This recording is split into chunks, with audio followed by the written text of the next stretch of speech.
CreepyCorner stories. Hey everyone, welcome back to CreepyCorner stories. You know, diving into the dark web is always risky, but sharing these stories with you makes it worth it. I'm curious, where are you watching this from right now? Let me know in the comments below. I've noticed that these kinds of stories hit differently depending on where you are. It might even make the experience a little creepier. So, tell me, are you watching from the safety of your home or somewhere less secure? I found a playlist on the dark web. Every song causes something paranormal to happen. I don't think you have to hear this, but I wasn't gonna post this at first. But the more I think about it, the more it's messing with my head. If anything happens to me after this, I want there to be something left behind, some record. So here goes. This all started about 3 weeks ago when I was staying with my cousin Josh in his tiny apartment in Brooklyn. I had just graduated and didn't have a job yet, so I figured crashing at his place for a while would buy me some time and give me an excuse to explore New York. Plus, Josh is the kind of guy who's always into weird stuff. Urban legends, deep web mysteries, haunted VR games, all that. We were both night owls, and one night, around 2:30 a.m., we were sitting in the dark, scrolling through Reddit with a weird documentary playing in the background on mute. Josh suddenly goes, "Dude, ever heard of the silence.exe playlist?" I was like, "Nah, what is it?" He said it was this deep web thing he'd read about years ago on an old Creepypasta forum. Basically, a hidden music playlist passed around on encrypted forums. Each song supposedly caused something unexplainable to happen in real life. Paranormal, glitchy, disturbing stuff. And not in the cute, your light flickers kind of way. More like people disappearing, time loops, voices in the static. I thought he was messing with me, obviously. But then he pulls out this cheap old burner laptop from under his bed. You know, the kind, thick, yellowing plastic with like 6 stickers on it from old antivirus programs. He said he only used it for browsing where you're not supposed to. We booted it up, and sure enough, the browser was some kind of modified Tor client. The interface looked sketchy, like straight out of a 2008 hacker movie. He went through some weird onion links until he found it. I remember the screen vividly. Black background, red pixelated font, and one line of text. For the curious, 1 track per soul. Under that, a list of 13 songs. No artists, no album art. Just weird names like Child Underwater Static Comfort Voice in 403, Cab Ride to Nowhere, Room 132, A Mouthful of Clocks, silence.exe. Each title was a hyperlink. There was no search bar, no back button, nothing else. Just that list. Josh clicked on the first one, Child Underwater. The moment it loaded, the browser froze. No audio played. For like 10 seconds, it was just silence and the loading spinner. Then it started. The track sounded like a real song at first. Lo-fi, chill beat. Very Spotify study vibes type of thing. But under the music, I swear I started hearing whispering. Not in English. It sounded wet, gurgling. That's when something knocked.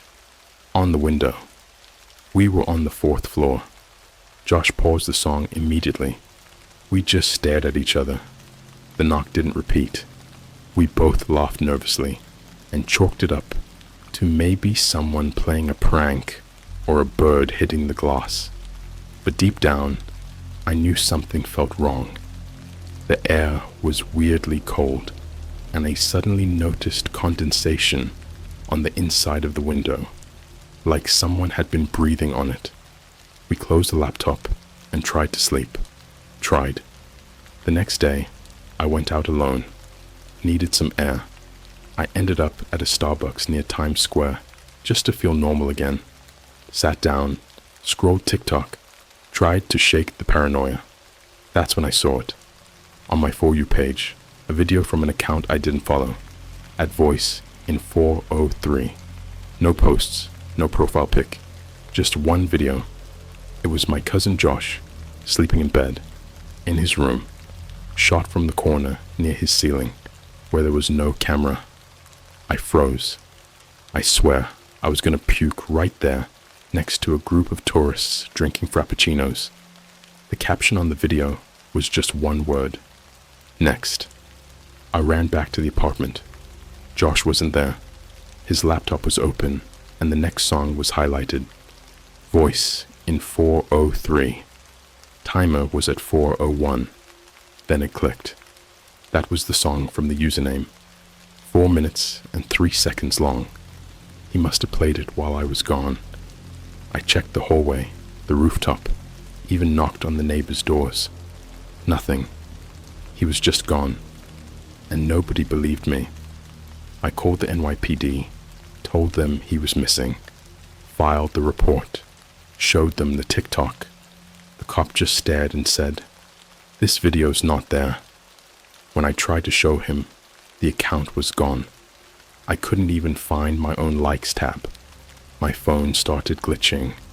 Every time I opened the music app, it tried to play voice in 4:03. I deleted the app. It reinstalled itself. I went back to the laptop. I shouldn't have, but I did. I clicked on the next track, Cab Ride to Nowhere, and that's when the real horror started. I don't even remember clicking it.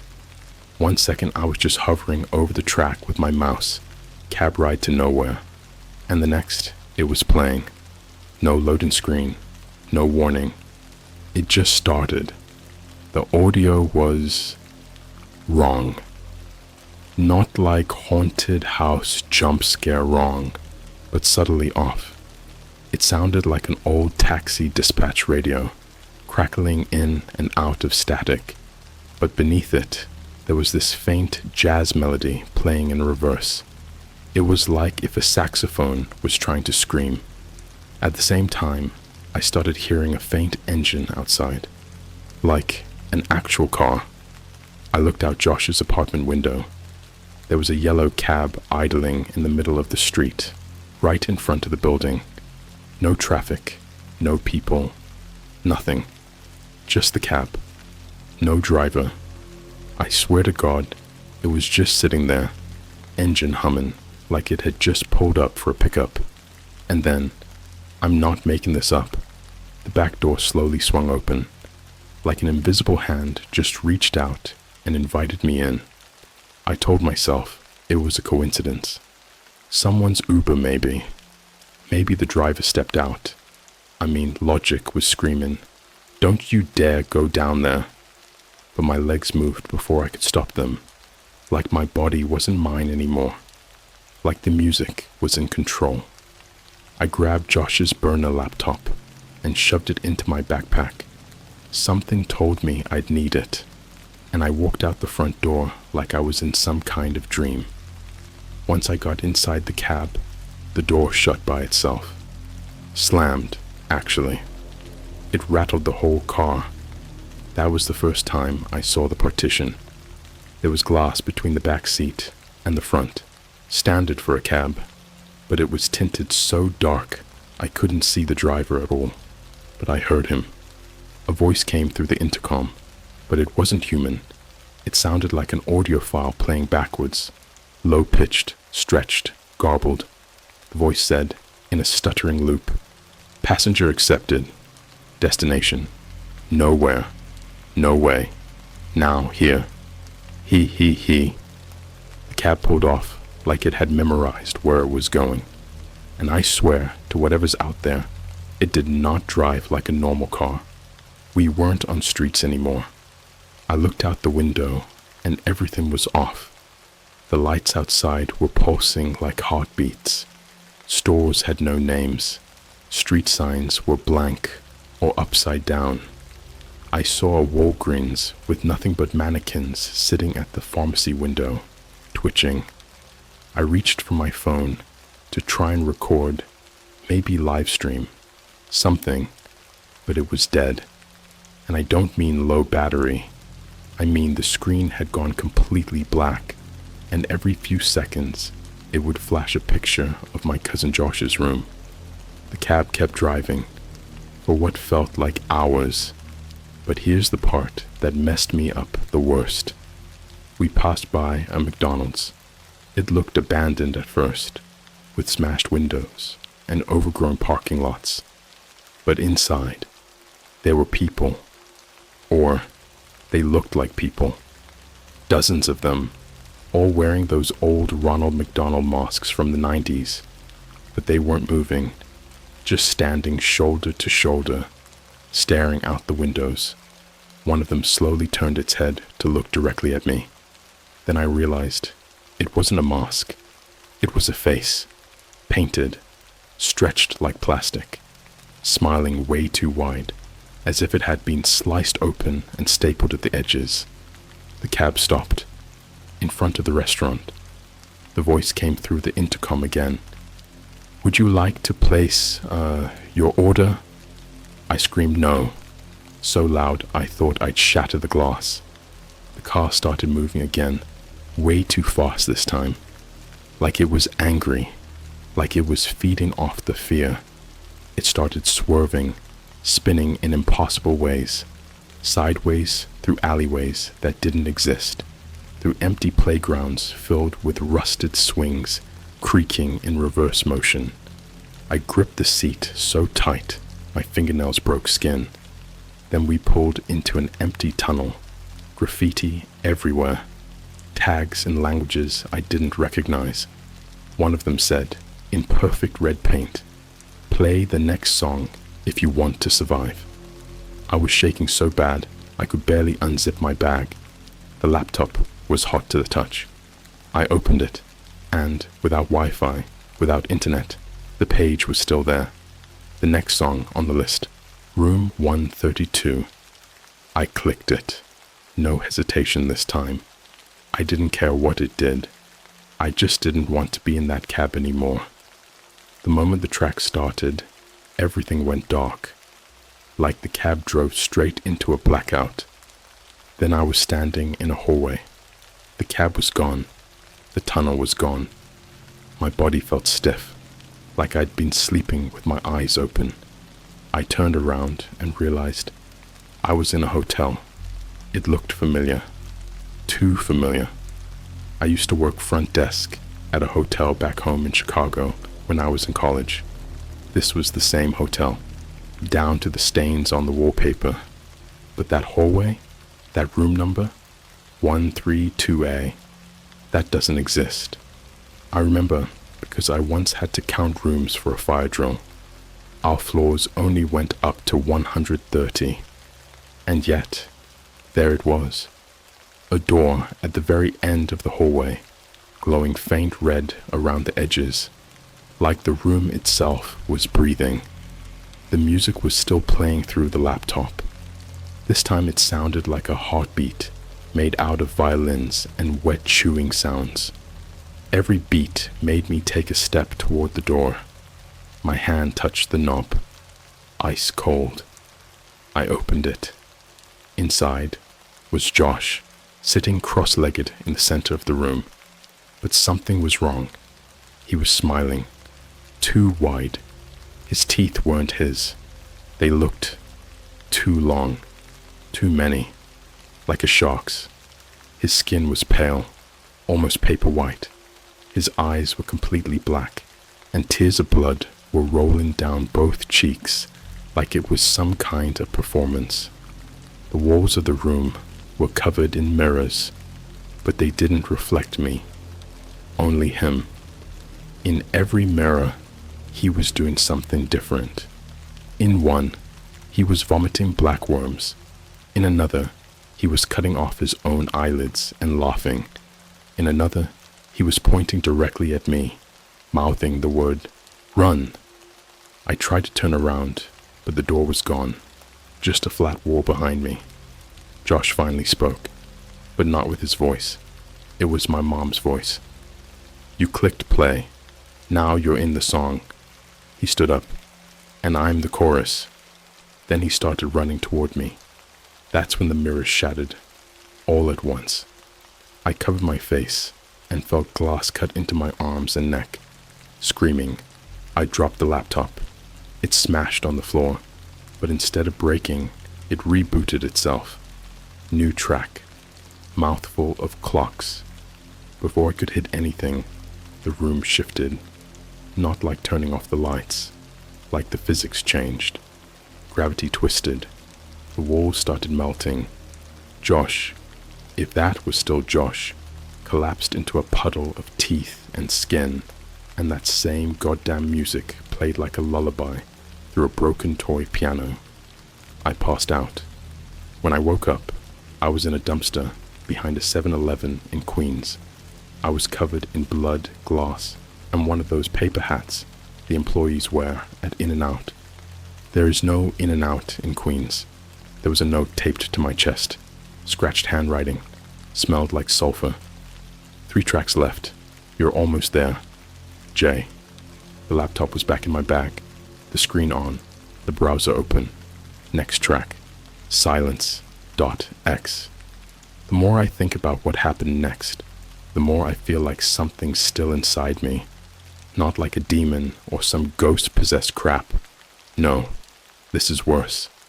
Like my brain is a cassette tape that got halfway recorded, over by something else. Something older. Something hungry. After I crawled out of that dumpster, I barely made it down the street before my knees gave out. My hands were shaking so bad, I had to shove them in my pockets just to stop from clawing my own face off. I wanted to scream, cry, anything, but every noise in my throat just got swallowed back. It wasn't until I got back to a familiar neighborhood, some cafe near Union Square, that I realized the world hadn't stopped spinning. People were still sipping overpriced lattes. Influencers were still taking photos outside of storefronts like nothing was wrong. But I knew I wasn't in the same world anymore. The laptop was still running in my bag. No matter how many times I tried to close it, delete the browser, crush the keys, it refused to stop. The playlist just stayed there, unmoving, waiting. Next track, Silence.x, the one Josh had warned me about. I should have left it, buried it in concrete, thrown it into the East River, but I didn't. Something in me needed answers, needed to know what the hell this thing was. So I made a decision that I've regretted every second since. I walked into the Apple Store on 5th Avenue, sat down at one of their display tables, took out the burner laptop, turned the brightness to maximum, turned the volume all the way up, and I clicked play. No sound, no static, no reverse jazz, no broken toy piano, or crying, or whispers, just nothing. Like the entire world went into mute. And then, every screen in the Apple Store, iPads, iPhones, demo screens, all of them turned off. For 1 second. Then they all lit up. Each one showed my face, but not the me sitting in that chair. It was me, eyes rolled back, mouth stretched open so wide the corners had torn into my cheeks, like a python unhinging its jaw. Blood was pouring out of my ears in every screen. My tongue was gone. Then the screen screamed. Every single one. It was this low-frequency, bone-grinding shriek, like a pig being skinned alive under a cello. People around me started freaking out, covering their ears, phones dropping, alarms going off. One of the employees passed out. Another girl started seizing on the floor, and in the middle of the chaos, every light flickered and went out. Total blackout. When they came back on, everyone was gone. The store was empty. Every device still played that silent scream, but it was muted again, just visual. My face, looping, my face changing. The eyes got blacker, the skin grayer. Veins spiderwebbed across my forehead, like cracks in a frozen lake. I turned around and saw my reflection in the store's glass wall. It was matching the screen. My real eyes were turning black. My mouth was twitching, like something was trying to climb out. I stumbled back, tripped over a display stand, hit the floor hard. The laptop slid out of my bag, screen cracked, still showing the playlist, but now the next track wasn't highlighted. The laptop started speaking, not typing, speaking, from the speakers, my voice, but broken, distorted, like someone had taken every sentence I'd ever said and cut it into a ransom note of sound bites. You've seen them now. They know your face. They'll wear it better than you ever did. Then it laughed. My laugh. I bolted. I don't even remember how I got out of the store. 1 minute, I was under fluorescent lights. The next, I was running through Central Park barefoot, barely breathing, like something was right behind me. But it wasn't behind me. It was inside me. I found out how bad when I checked my phone again. I had a new Instagram account. I didn't make it. The profile picture was a photo of me sleeping. The bio just read, streaming live from inside. And the stories? Oh my God. The stories were videos of me doing things I hadn't done. I was in a hospital room, slicing open my own forearm with a scalpel, digging into my muscle. In another one, I was standing over someone's bed, just watching them sleep for hours. That one had a timestamp from 2 days ago. I have no memory of it, but the worst was the final story. It was me, sitting on a subway, holding a toddler, except I had no eyes, just black, pulsing voids. The toddler was crying. I was whispering something into her ear, over and over again. The caption said, "Now she hears the music too." The next 24 hours are mostly a blur. I didn't sleep. I didn't eat. I stayed in a 24/7 laundromat that had a security guard because it was the only place I could see myself clearly in the mirror. I kept checking my reflection every 5 minutes, watching for changes. They kept happening, subtle at first. The whites of my eyes went slightly yellow. My teeth looked too sharp in the corners. My tongue turned gray for about 15 minutes before going back. The laptop wouldn't shut. At some point, it started showing me messages, typed in red text over the track list. You are not a listener. You are an instrument. Your body is a speaker. Your voice is the final song. Only 3 people have made it this far. None survived. That's when I realized something horrible. Each time I played a song, something in the world changed, not just around me, permanently. When I walked past a group of middle schoolers the next morning, one of them looked up at me and said, "Shh, you're gonna wake the shadows again," before his nose started bleeding uncontrollably. On the sidewalk outside of Starbucks, I saw a homeless man eating a pigeonhole, like shoving it into his mouth, bones cracking. When he saw me, he pointed and yelled, "You're the radio, you're broadcasting the end," and it clicked. The songs weren't just affecting me, they were broadcasting through me. The world was getting infected. Every play spreads it, and the next track is the source.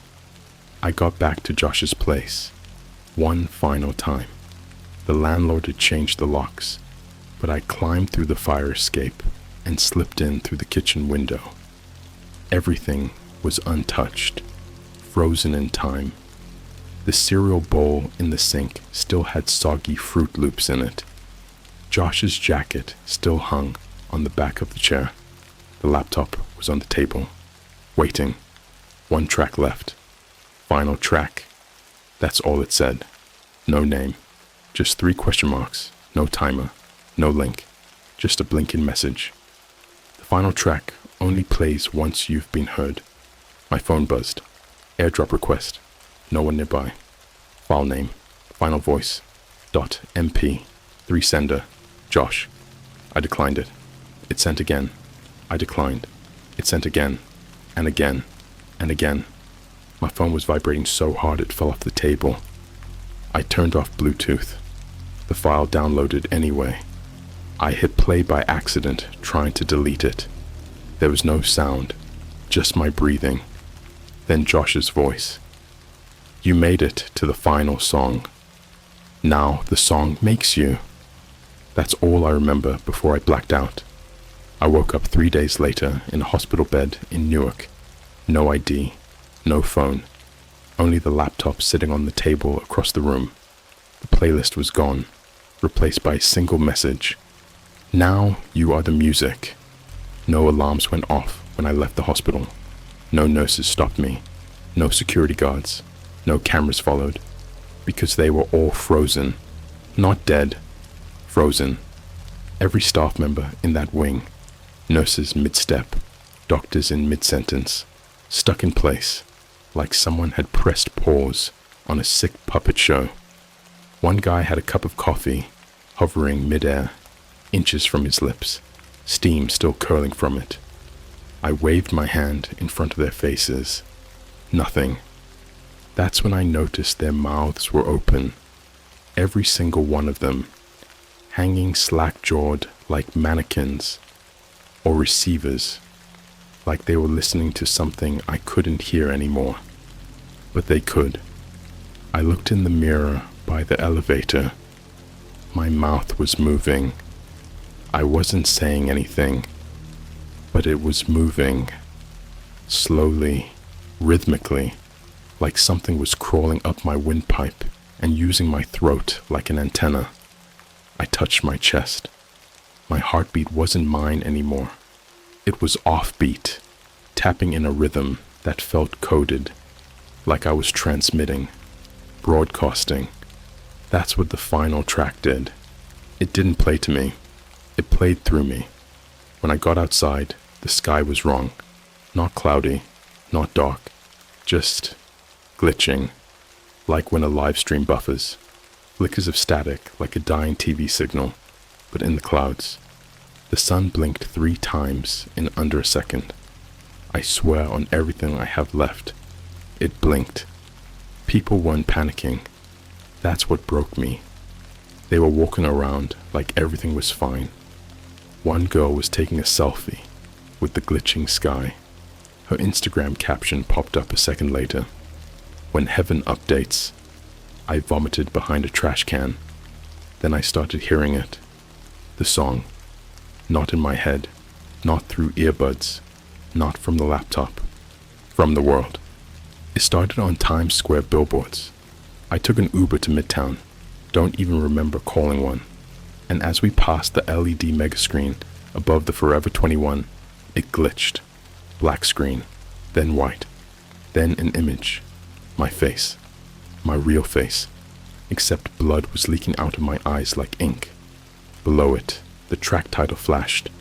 Lev broadcast, the voice beyond. And the music started playing out loud, all around, not through the screens, through the air itself. It was like a choir of every dead animal you could imagine, all layered and reversed. You ever hear a deer scream? Mix that with a drowning elephant and stretch it into a melody. Add children laughing at half speed, and you might come close. People started looking up at the screen, then at me, and they smiled. Wide, broken, shaking. I got out of the Uber while it was still rolling. I ran into the nearest store, an H&M or a Zara or something, and that's when things started changing. Everyone inside turned when I entered. All of them, even the mannequins. And yes, I know how insane that sounds, but they moved, twitched, like muscles spasming. And the workers, they knelt, one by one, some weeping. One guy was muttering something in a voice that wasn't his. "Your melody is perfect now." I ran. I sprinted down 45th until I hit a dead zone. No music, no screens. Just a boarded up bodega and an alley full of burnt plastic and half-melted rats. That's where the man found me. He wasn't normal. Not anymore. His skin was glassy, like it had been laminated. His eyes had no irises, just pupils that pulsed like speakers. His mouth moved in jagged, jump-cut spasms, like a TikTok edited by a psychopath. He walked up to me with this janky, twitching gait, like a puppet with strings being pulled by lagging fingers. He whispered into my ear, "You're not the first broadcast, but you're the clearest." Then he shoved something into my hand, a USB stick, shaped like a tooth. Before I could say anything, he folded in half backwards, bones snapping like celery sticks, then disintegrated into black powder that smelled like burned hair and pennies. I stared at the USB for a long time. Then I did the one thing I knew I shouldn't do. I plugged it into the laptop. It opened one file, a video. Title, "The First Recording." Timestamp, 1956. Black and white footage. Grainy. A man strapped to a chair in what looked like an old military bunker. Wires in his ears. A giant speaker pointed at his head. Notes scribbled on the chalkboard behind him. Sonic Incursion Attempt Number 7. Subject, radio host, civilian capture. Objective, breach veil via harmonic stimulus. They played a sound. I couldn't hear it, but I saw what it did to him. His jaw detached, not broke, detached, like it had been yanked downward by invisible hands. His tongue unspooled like a party streamer. His eyes bled into the sockets. His stomach pulsed like a speaker. And then something else climbed out of his mouth. It wasn't a creature, not exactly. It was a shape, a loop of flesh, eyes and vinyl, a living, squirming cassette tape made of human parts. It blinked at the camera, smiled with teeth that spun like turntables. Then the screen cut to black. There was a new track on the playlist. Not at the bottom, at the top, above the title. A new one, in a language I couldn't read. Looked like sound wave patterns twisted into symbols. The laptop started glowing. It wasn't plugged in. It was vibrating like a phone call, hard enough to shake the table. The screen blinked. One final message appeared. "This is not a playlist. It's a signal. And you are now the tower." My nose started bleeding again. Then my ears. Then every screen around me. Phones, ATMs, digital billboards began showing my insides. Not x-rays, not MRIs. Live footage. Of my lungs. My heart. My vocal cords. Something was moving inside them. It looked like string. No. Tape. I fell to my knees. Everything in my chest felt like it was unraveling. I couldn't speak, couldn't scream, but I heard it. From every corner of the city. From a tourist in Times Square. From a barista in Starbucks. From a group of middle schoolers on a field trip. From a priest. From a dying man in a hospital bed. They were all humming the same tune. My song. The final track wasn't a song. It was a virus. Not digital. Not sonic. Human. And now I was the carrier. It doesn't matter if you believe me anymore. I'm not trying to convince you. You're already hearing it. Somewhere deep down. A pressure in your ears you mistake for silence. That hum under the power lines. The pause before your brain catches a word that no one said. That's the song. And if you've made it this far, It's already inside you. Let me tell you what happened to me. Let me tell you how I stopped being a person and became something worse. The day after the broadcast went global, the news stopped working. Not the channels, they still aired, but the people on the screens weren't real anymore. They looked right, they spoke right, but something was off, like they were reading lines they hadn't written, like the script was being whispered into their heads. The weather report was replaced by a waveform, spinning in circles.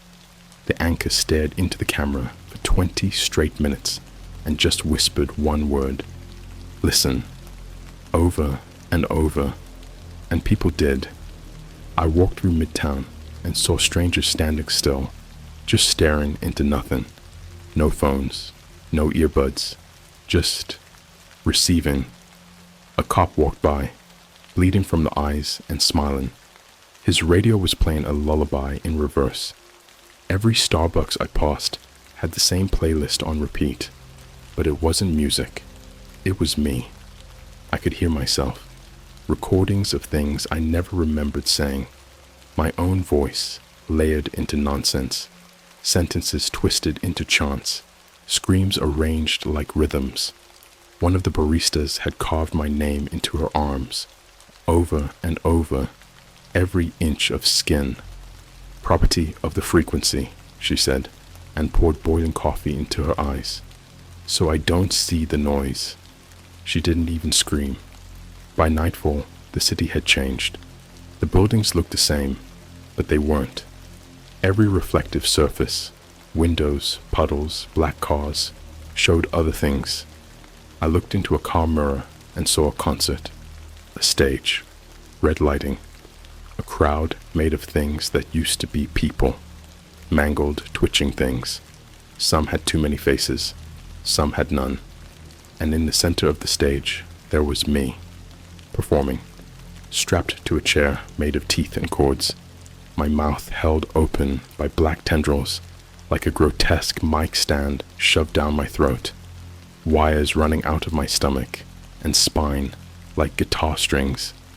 I watched my reflection twitch and shudder with every syllable. I watched my own body play itself, like an instrument. The reflection whispered, "You're the headliner now." I tried to leave the city. I made it to Penn Station, but the train schedule was blank. The intercom repeated one phrase: "Last stop, inside. No connections beyond self." I ran, through tunnels, through alleyways that bent wrong. I tried every route out, buses, bridges, even walking, but the city wrapped around me like a coiled wire. Every road folded back inward. Every sign led to the same place, a building that hadn't existed before. Black glass, no windows, no name, no doors, except one. Etched into the side was a single phrase: "The listener's booth." I shouldn't have gone in, but I did. Inside was a single chair and a mirror, and something behind the mirror that moved like it was made of your worst thoughts turned inside out. It smelled like static. It pulsed like a heartbeat too far away to save. I sat. The chair held me like a hand. The mirror flickered. Then it started to show me faces. Everyone who had ever heard the broadcast. Some were strangers. Some were people I'd passed on the street. Some were children. One of them was a boy from my old school, Liam. I hadn't seen him in years. The mirror whispered. He clicked a link you reposted. He heard 4 seconds. He disappeared in his sleep. His family thought it was SIDS. He was 14. Another image. My ex, Dana. Her phone screen showed my song title. Her face slack. She had torn out her own vocal cords so she wouldn't hum it in her sleep. They didn't even find her body. Just blood. And a voicemail. From me. Except I never made the call. I screamed at the mirror. I begged it to stop. I said I never wanted this. That I didn't ask to be the source. But it showed me the truth. I clicked play. I shared the sound. I passed the infection. And now I was the final track. That was when the ceiling split open and the tape came down. Mile-long strands of film made from skin and static and chewed cassette ribbon. They wrapped around my arms, my throat, my tongue. The song entered me completely. It rewrote my insides. I felt my ribs shift like piano keys. My spine tightened, strummed like a cello. Every tooth in my mouth was now a key on a keyboard no human could ever read. I stopped being me. I became the instrument. And now, here's the part that matters most. I'm still here. And you heard me. Not through the speakers, not through the screen. You read my words. You imagined my voice. That was all it took. Imagination is the perfect receiver. Now it's in you. You're humming it right now, aren't you?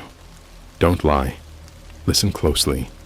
That pressure behind your eyes, that flicker in the silence, that itch in your thoughts. It's tuning you. The signal is alive. It's old. It's patient. And it's growing louder. You don't have to click anything. You already did. This was never a story. It was a rehearsal. You're next. Break the mirror. Rip out your tongue. Smash your screens. Burn your name. Or hum the next verse. And become the signal. Just like me.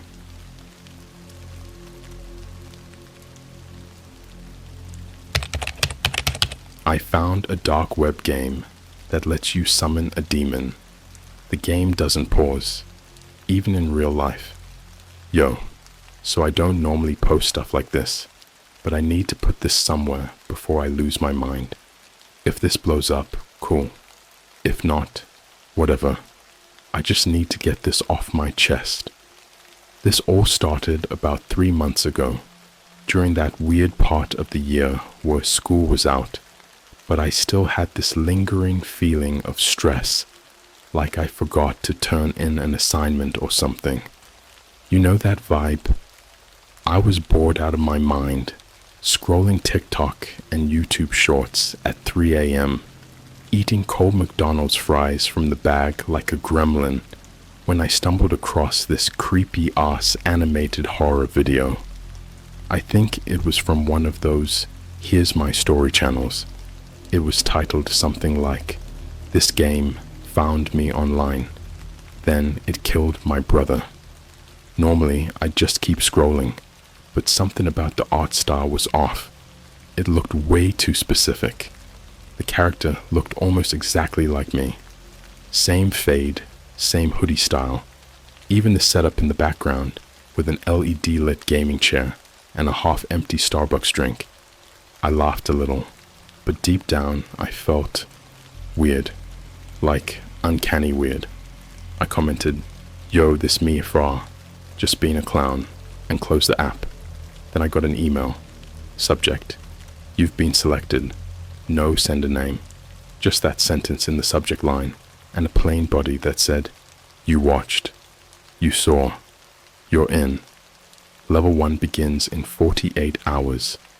There was a .onion link below it. Now listen, I'm not an idiot. I've heard of the deep web. I've watched enough YouTubers like Nexpo, Nightmind, and Rainbot to know how deep that rabbit hole can go. I'm not trying to end up in one of those "he was never found again" stories, right? So I ignored it. Thought maybe it was just some weird marketing thing. Clickbait, maybe ARG stuff. I went on with my day. But that night, my phone started acting weird. My Spotify glitched and played static between songs. My Ring doorbell pinged at 3:46 a.m., showing no one there, just darkness. And then a whisper, no joke, an actual whisper, came through the audio. Level 1, start. I jumped up so fast, I knocked over my chair. I opened the app again to check the Ring history, but that video clip, gone. Just straight up deleted from the timeline, like it never happened. I called my friend Nick on FaceTime because I needed someone to tell me I was being dramatic. "Dude, you're just sleep deprived," he said, half laughing. Probably some elaborate ad campaign. And for a second, I believed him, until the second email came. Subject: "You failed to initiate. You lose a turn. Penalty will be applied in your sleep. Level 1 resumes in 24 hours. There was a photo attached. It was me, asleep in my bed, taken from the foot of it. Bro, I'm telling you, I sleep alone. My room's locked at night. I live in an apartment with one roommate, and he was in LA for a convention. No one should have been in my place. I started losing it. I tore my room apart looking for cameras, checked vents, checked under the bed like I was 5 again. I even covered my webcam with tape like some conspiracy theorist. Still, I couldn't sleep. Not really.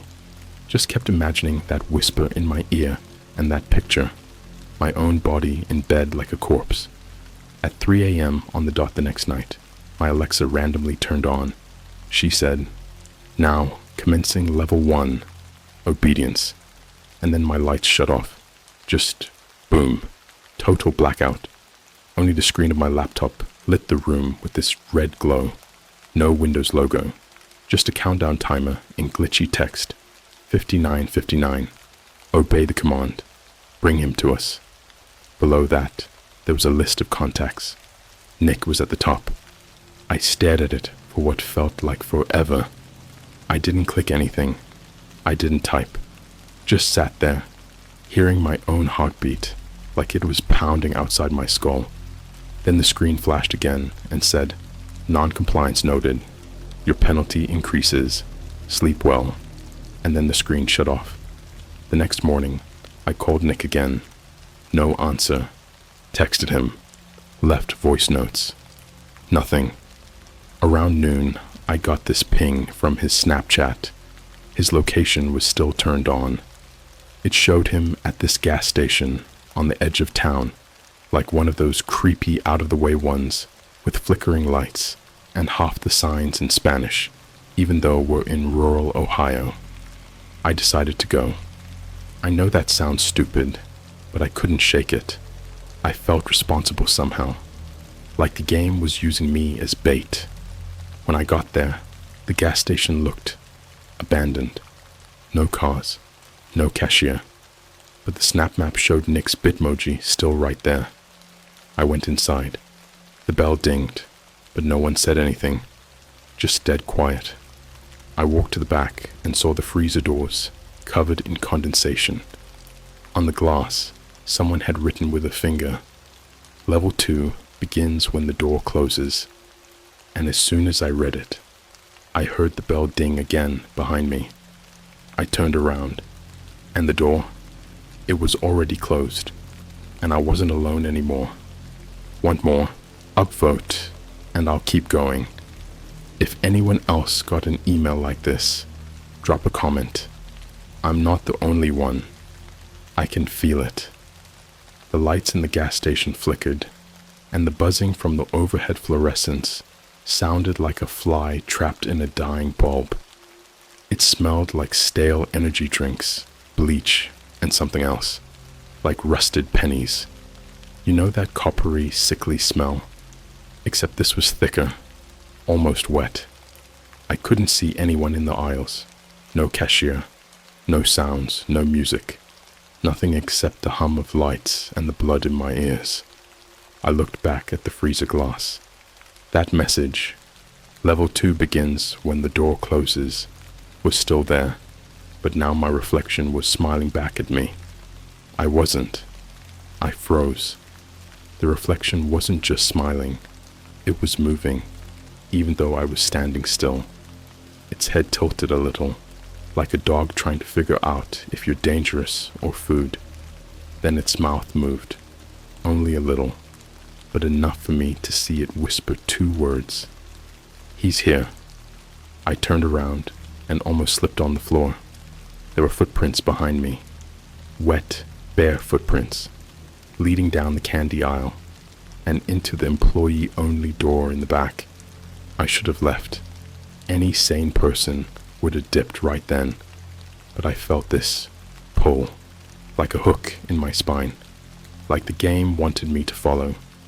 Or maybe I wanted answers. Maybe I was too far in already. So I walked. The door wasn't locked. It creaked open with this low groan, like the wood was sighing. Inside was a narrow hallway, lit by a single red emergency light. The air was colder back here, heavy, and at the end of the hall was a door with a keypad and an old sticker on it that said, "Staff must clock out after exiting the void." I don't even know what that meant. I looked down, and the floor was soaked, but it wasn't water. It was thicker, sticky, like syrup, like blood that had dried, then been re-wet. And the walls, they had scratch marks, deep ones, as if someone had been dragged down the hall by their nails. Then I heard him. "Yo, bro." It was Nick's voice. It came from the other side of the door, weak, wobbly, like he'd just woken up from surgery. "Dude, what the hell is going on? I can't see anything. It's so dark." I put my hand on the handle, but the keypad flashed red. Enter. Code. My phone buzzed. I looked down and saw a new notification from an app I didn't even have installed before. Demon Play, Level 2, Reconnect. The app opened itself. There was a video feed, live, from my apartment. Nick was in my bed. At least, something wearing Nick's face was. He was curled up under my blankets, breathing hard, staring at the ceiling. But his eyes, something was wrong. They weren't focused. They twitched in every direction, like he was watching something crawl across the walls. Then, suddenly, he looked directly into the camera and whispered, "It won't stop playing the sound." And then the feed cut to static, screaming static, that high-frequency TV noise that sounds like insects chewing your brain. Then, a code flashed in the middle of the screen. 4529.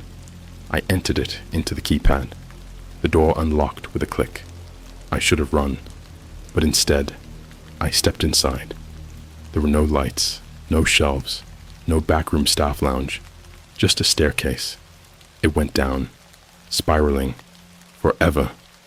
Every step echoed like it was falling into a hole too deep for sound to reach the bottom. I walked down slowly, feeling the wall with my hand, until I heard breathing, not mine.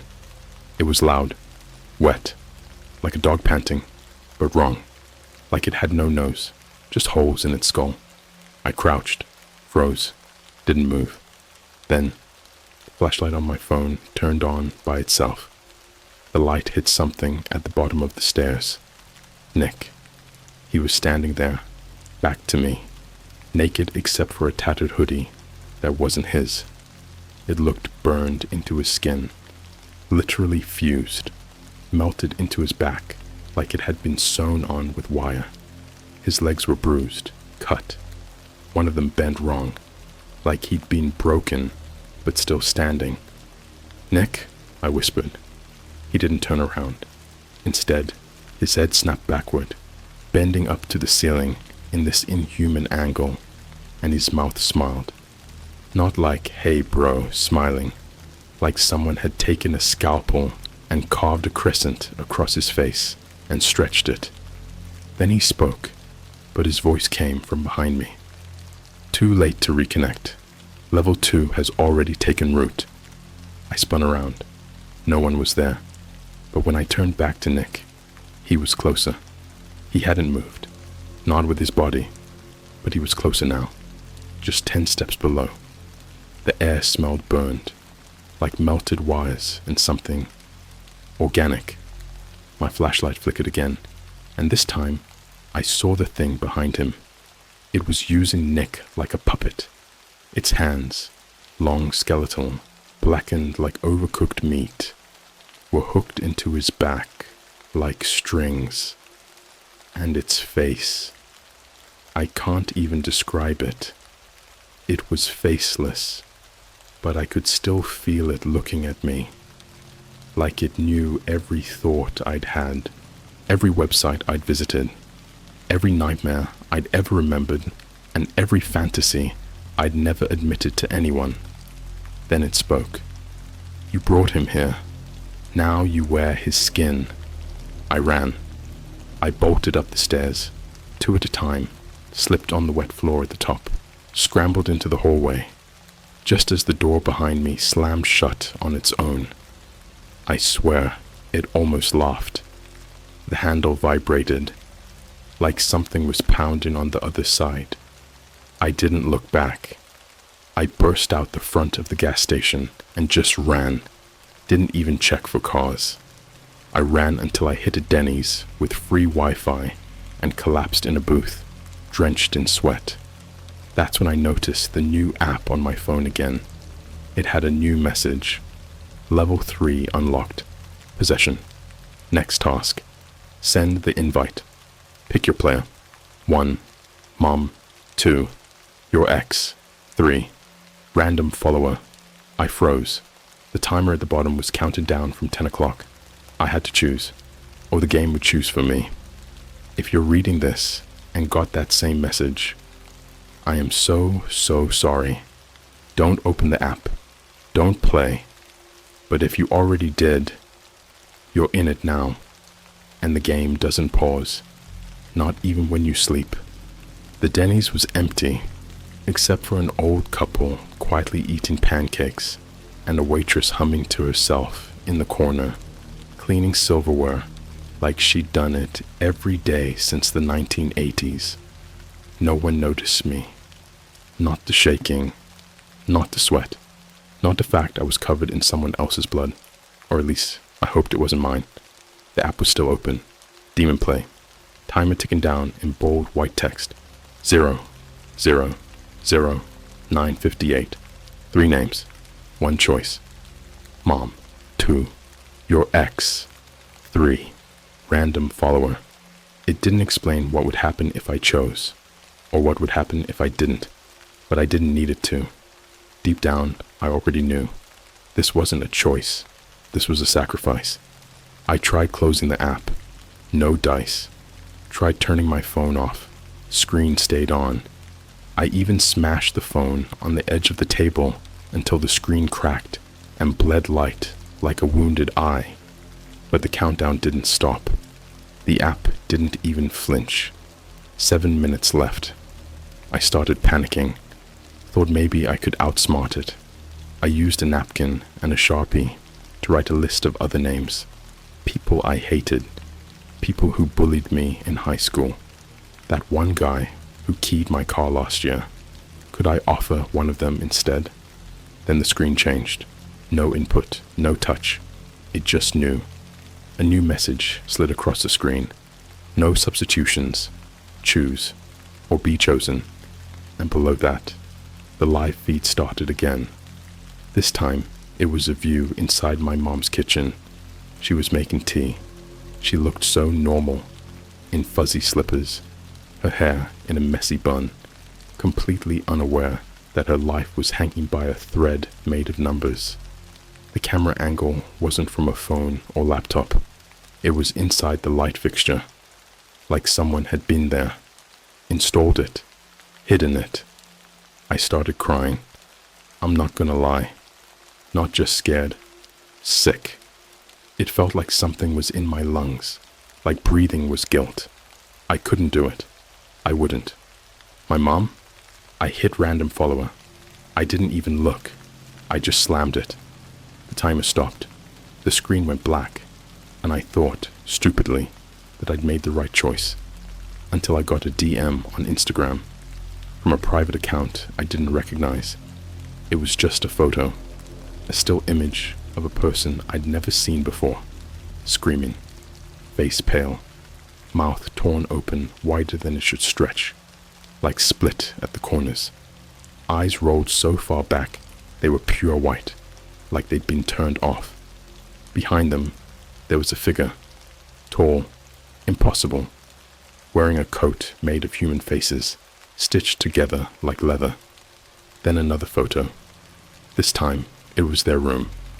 Desk chair knocked over, blood across the carpet, a laptop burning on the floor like someone poured gasoline on it. Another photo. The ceiling. A message scrawled in red. Your turn is coming back around. I stared at the images, barely able to process them. That person, whoever they were, had followed me weeks ago.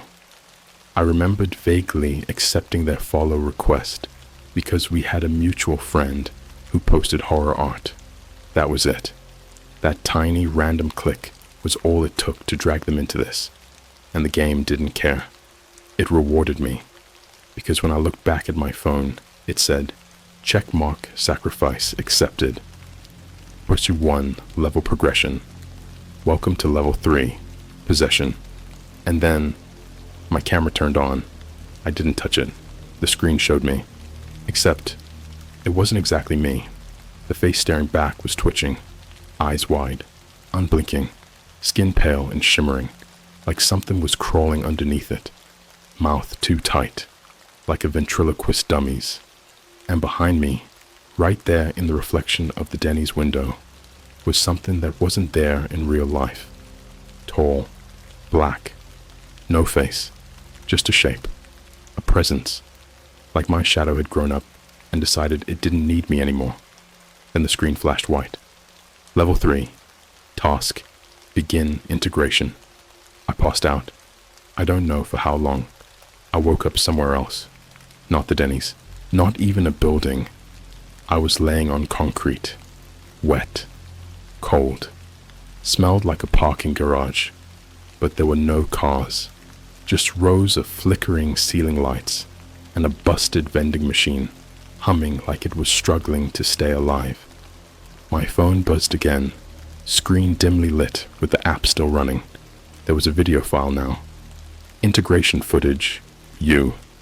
I opened it, and my world broke.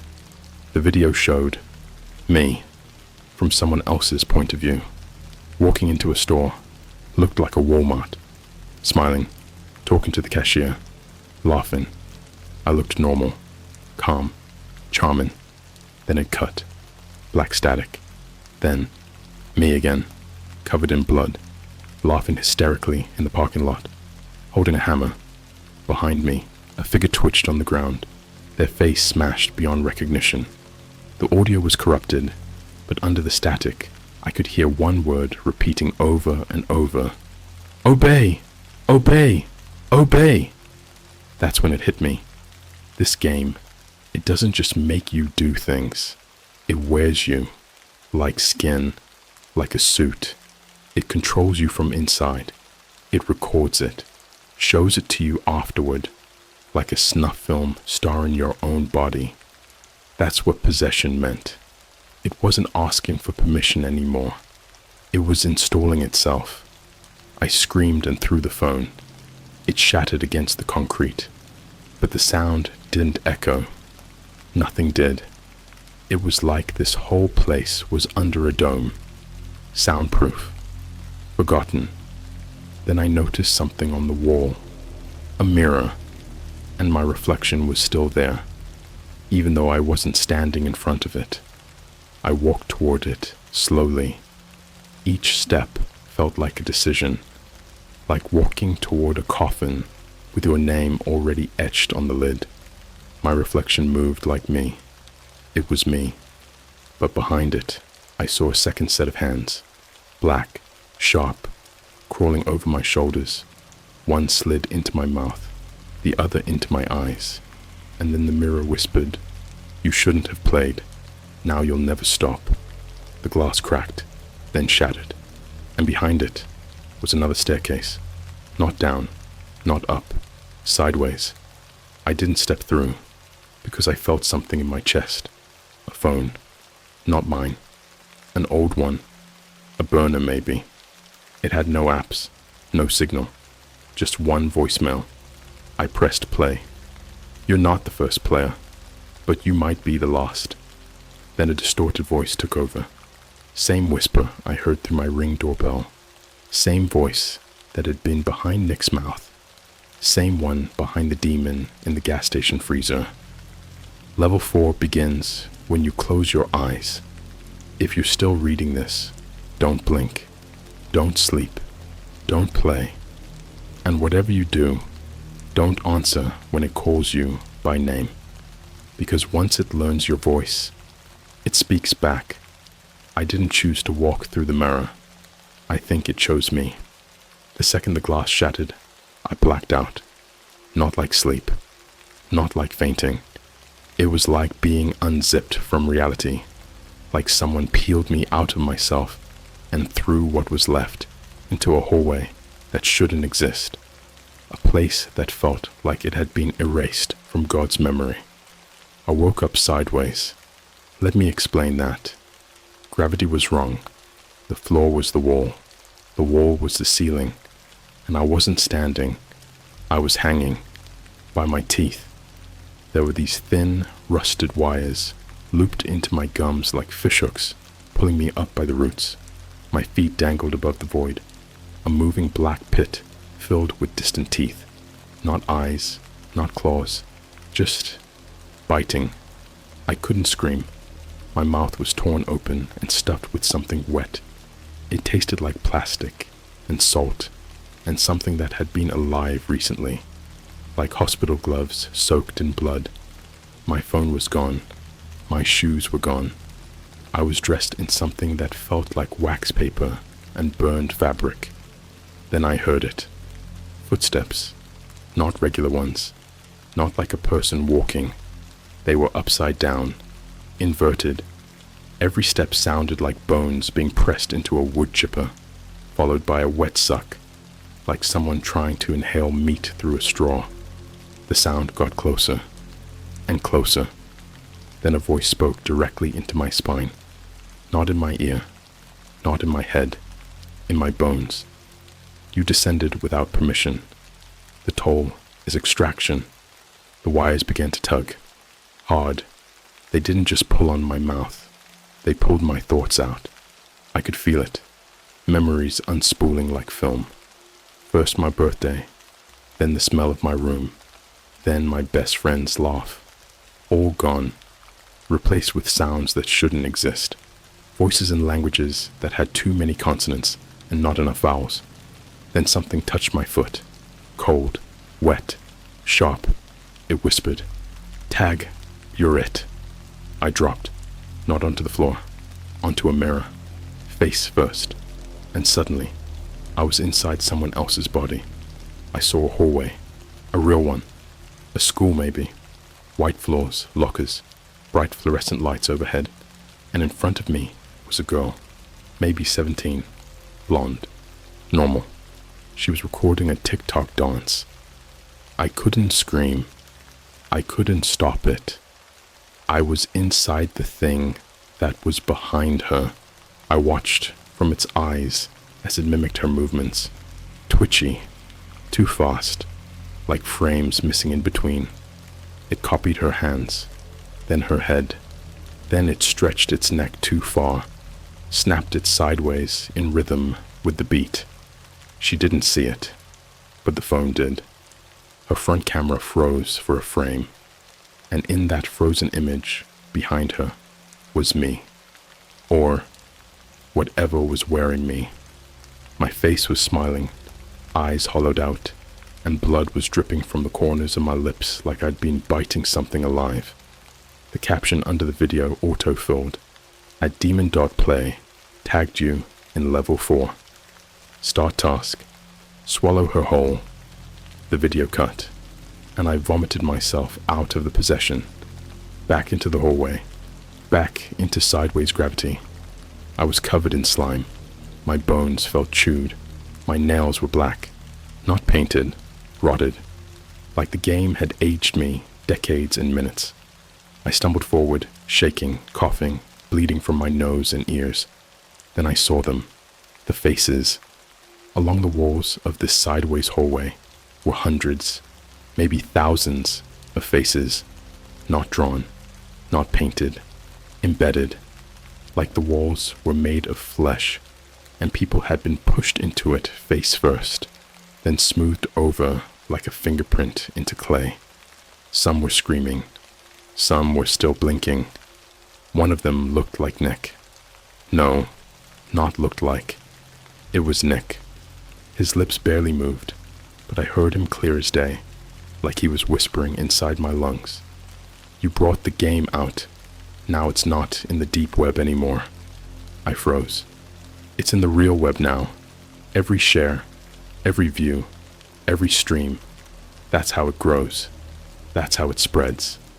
Then his face began to melt. Not like fire, like code, like someone dragged a corrupted PNG across a living canvas, pixels smeared, features bled out like old VHS tape glitches. Then the wall absorbed him. I ran. I didn't know where. I didn't care.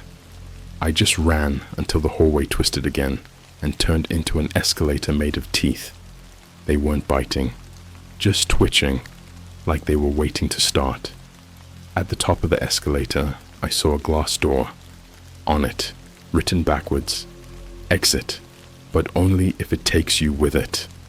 I didn't even hesitate. I bolted toward it, but the moment I touched the handle, everything around me froze.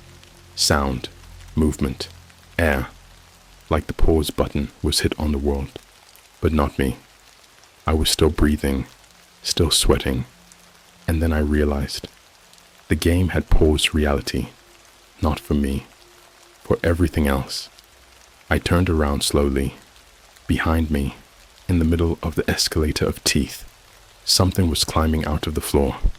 It had my face, but bigger, warped, stretched like a paper mask over something tall and inhuman. It dragged its way forward, joints bending the wrong way, mouth gaping wide. Inside its mouth were other mouths. Some of them were still chewing. Others were whispering. Integration complete. Player 457 is now a vessel. Begin level 5. Collapse. The door shattered without me touching it. And behind it wasn't freedom. It was my apartment. I was back, but not really. The clock read 3 a.m.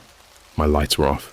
My computer was on, recording, and my screen, it was live streaming to Twitch, under a new account I didn't create. Username, DemonHost4527. Viewers, 666 stream. Title, Watch the player lose his last life. IRL. I moved to shut it off, but my hand didn't respond.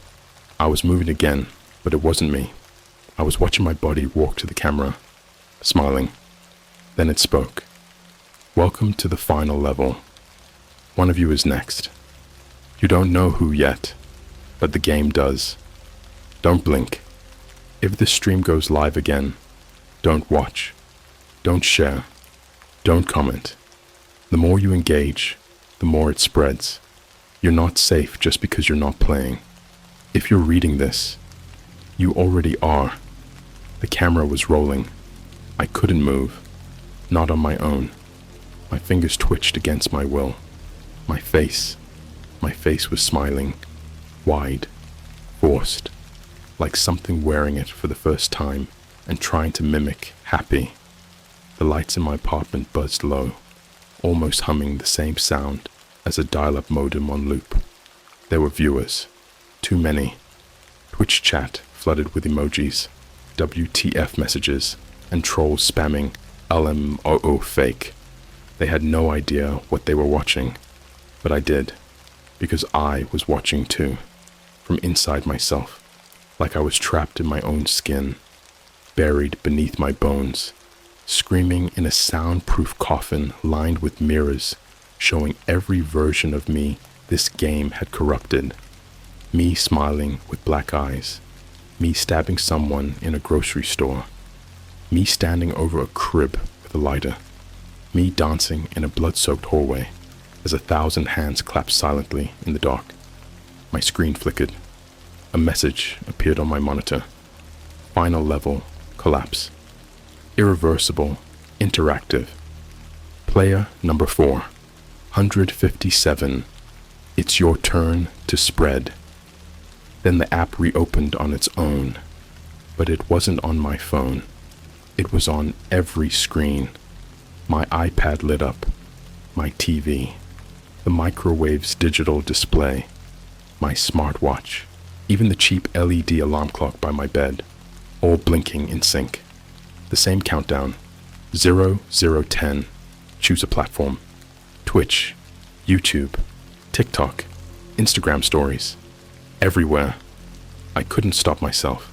My hand moved to the mouse. I selected everywhere. The sound that followed didn't come from speakers. It came from the walls. A low, wet chorus. Hundreds of voices stacked on top of each other, out of sync, all whispering the same thing with different mouths. It's not a game anymore. It's a parasite. My body moved to the window. I live on the 15th floor. I watched, helpless, as my hand raised my phone, not to call for help, not to record, to scan. The window reflected me, but not just one me. The reflection split into dozens, each version doing something different. One was covered in blood. One had a toddler's head in its hands. One was grinning from ear to ear, literally, as if the mouth had been carved open with a bone saw. One had no skin at all, just muscles still twitching, and one was normal, still screaming, still begging to wake up. And then the reflection glitched and became something else. The outside, a city block, lit with the glow of screens.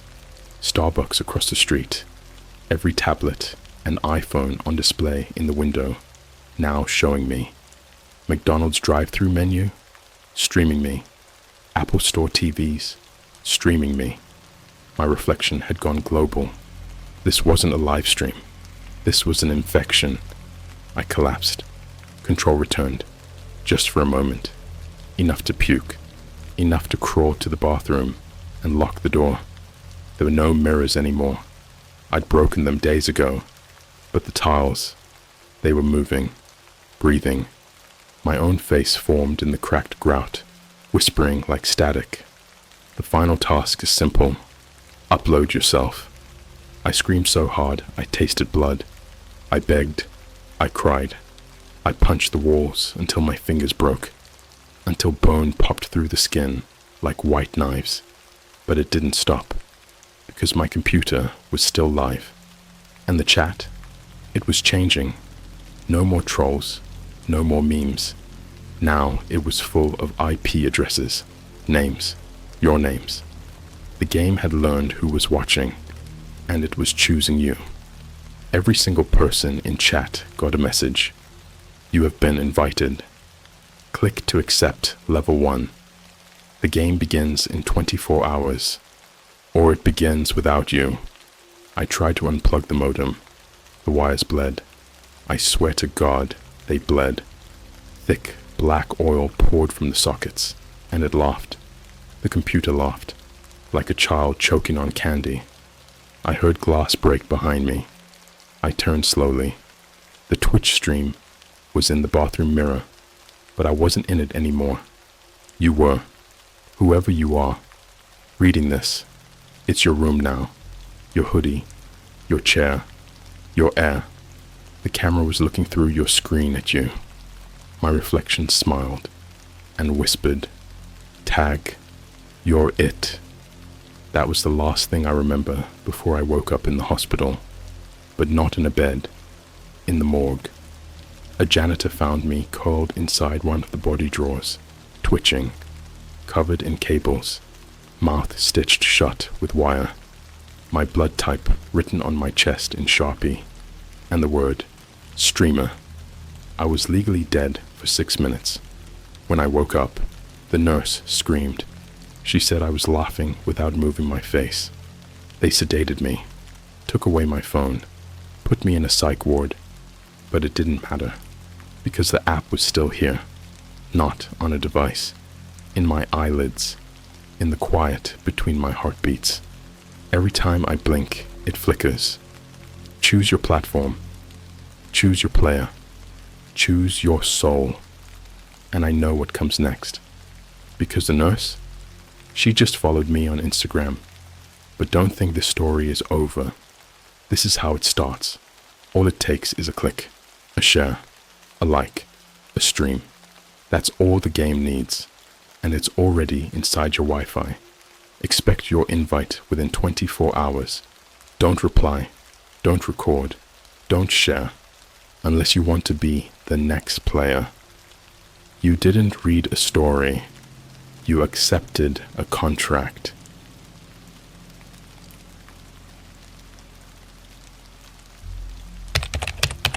I bought an item from the dark web labeled used in exorcism. Now, my dog won't come near me. Okay, so this all started with what was supposed to be a dumb joke. I'm not the kind of guy who usually posts stuff like this, but after everything that's happened, I can't just not tell someone. Maybe it'll help me make sense of it. Maybe someone out there has been through something similar. I don't know. I just need to talk about it. So anyway, I was watching a ton of those creepy YouTube animations. You know, the ones like, here's my story, or those horror narrators with the voice filters. And I got this idea in my head, like, what if I actually bought something from the dark web, just for the meme? I know, stupid, but I was bored, up late, and I guess I wanted to feel something. It was a Tuesday night, and I'd just broken up with my girlfriend of 2 years. I'd had way too many monster energies, and spent the whole evening scrolling Reddit, bouncing between r/no sleep and r/creepypasta, and somewhere along the way, my genius brain thought, hey, what could go wrong? Spoiler, a lot. So, I start digging. I use Tor, obviously, and find one of those sketchy marketplaces people always talk about in threads, but never actually link. It took me like 2 hours of trying dead links before I landed on one that was actually, well, active. The site was called The Morrow Market. Black background, red text, super edgy try-hard vibes, like a 2007 Metallica fan built the layout. The categories were wild, stuff like hexed objects, spirit carriers, and even one labeled post-occult debriefs. I clicked on that last one, and it was literally just journal scans in what I think was dried blood. Probably fake. Hopefully fake. Anyway, I scrolled until something caught my eye. It was this old rosary, black beads, wooden crucifix. The listing title read, used in active exorcism, carried throughout the rite, still holds energy. Now, I'm not even religious. I grew up in a half Jewish, half I don't care household, so I don't know what still holds energy means, but something about it felt heavy. The listing said it was used in 1999 during an unsanctioned exorcism in southern Italy, and it came with a certificate, handwritten in smudged ink. There was also a weird detail. The rosary had been reclaimed from a burned house in a village that apparently no longer exists on Google Maps. Like, straight up deleted. I read that and thought, okay, this is definitely a scam, but also kind of dope. It was $48.95 plus crypto transaction fees. Honestly, I've spent more on late night DoorDash McDonald's runs, so I clicked buy, and I thought nothing would come of it. But it came. 3 days later. Not a week. Not 2 weeks. 3 days. And that's when things got wrong. The package arrived on a Friday morning. I was halfway through editing a dumb TikTok about gas station hot dogs when I saw the box outside my apartment door. No return address, no label. Just my name scribbled in black marker, all jagged and messy, like a kid wrote it during a tantrum. Inside was the rosary, wrapped in a weird red cloth, like maroon, almost brown, and it smelled like charcoal mixed with sweat. I don't know how else to describe it. Not BO, not fire, just burnt body funk. There was also a folded paper with what looked like Italian writing. Google Translate gave me, "Do not carry this on holy ground. Do not bring this where dogs rest." I laughed, legit laughed out loud. I was like, what is this? A rejected conjuring script? I tossed the paper aside and put the rosary on my desk, right next to my AirPods and the half-eaten bag of Doritos. And for a while, everything was fine, until my dog walked into the room. His name's Baxter. He's a lab mix, usually friendly to literally everything. This dog once tried to befriend a raccoon, but the moment he stepped into my room and saw the rosary, he froze, like he hit an invisible wall, his ears pinned back, tail between his legs. Then he started growling, low and long, like something primal. And then, no joke, he pissed himself, just standing there, looking at the desk, at the rosary. That's when I started to feel it, that weird static pressure in the air, like when a thunderstorm's about to hit. You know that feeling in your bones, where your skin tightens and your chest feels too small? It was like that, and I hadn't even touched the thing yet. I picked up the rosary out of sheer curiosity and instantly dropped it. It was freezing, like ice on your skin in February cold. But my room was 73 degrees. I checked the thermostat. The second it hit the floor, Baxter yelped and ran into the hallway. I haven't been able to get him back in my room since. That night, I had the first dream. I was standing in a Starbucks in the middle of Times Square, except it was empty, like completely abandoned, tables overturned, cups shattered, steam rising from a single untouched latte at the counter. No people, no sound, just this low, humming chant in a language I couldn't understand, echoing from the back kitchen. And then, behind the espresso machine, something started to crawl out. Not walk, crawl, fast, twitchy, like broken puppet movements. And all I remember is its eyes, completely black, no whites, no iris, just shiny pits, like wet obsidian. Then I woke up with a nosebleed. That was only day 1. I haven't even gotten to what happened on day 3, when the lights started flickering, even when my apartment lost power. Or day 5, when I started seeing people standing outside my window at 3:17 a.m. every single night. And worst of all, Baxter still won't come near me. He watches from the hallway. He growls when I sleep. And last night, I swear to God, he barked at me, like I wasn't me anymore. All right, you want the full story?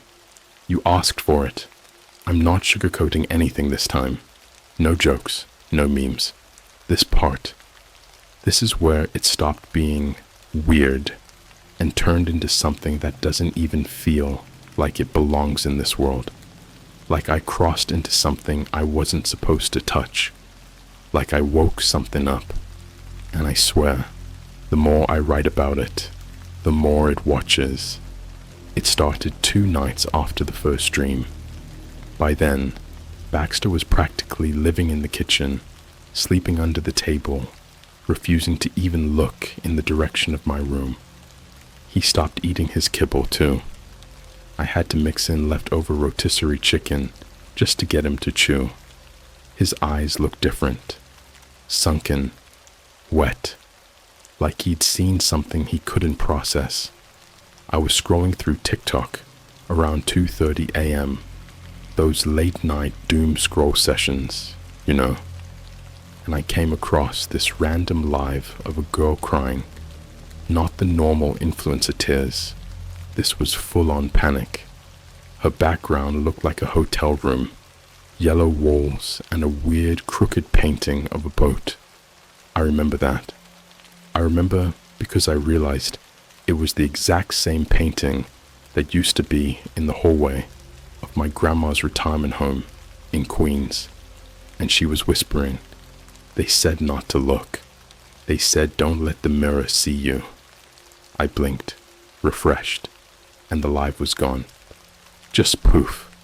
No account name. Nothing in my recently viewed. And that's when I noticed my bedroom mirror, the one attached to the closet, was fogged up. But the room wasn't cold. I hadn't taken a shower. Nothing in that room should have made steam. And on the mirror, smeared in long, wet fingerprints, was one word: stare. I didn't sleep that night.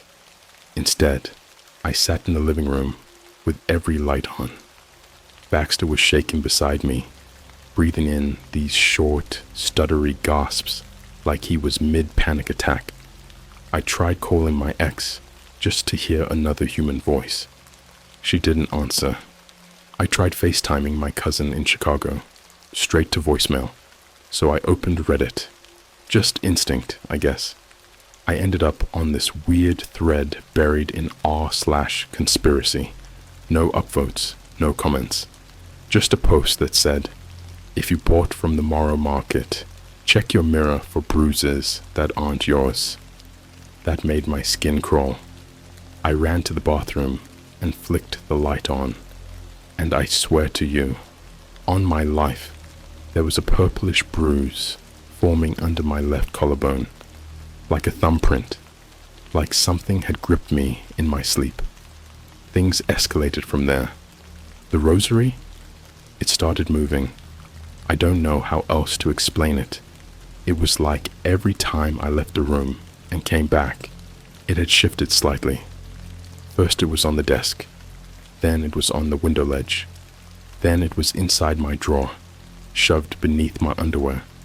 I hadn't touched it, not once. And then I made the biggest mistake of my life. I decided to film it. I set up my iPhone on a tripod while I slept. I figured if weird things were happening at night, I'd catch them, just like those caught on camera videos you see on YouTube, the ones that always feel fake. I thought I was smarter than whatever was in my apartment. I reviewed the footage the next morning.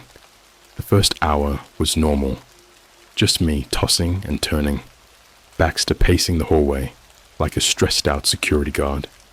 Then around 3:17 a.m., yeah, same time as the past few nights, something shifted. The hallway light outside my room flickered like someone walked past. Baxter growled, then he barked, loud, and then just stopped. He didn't move again.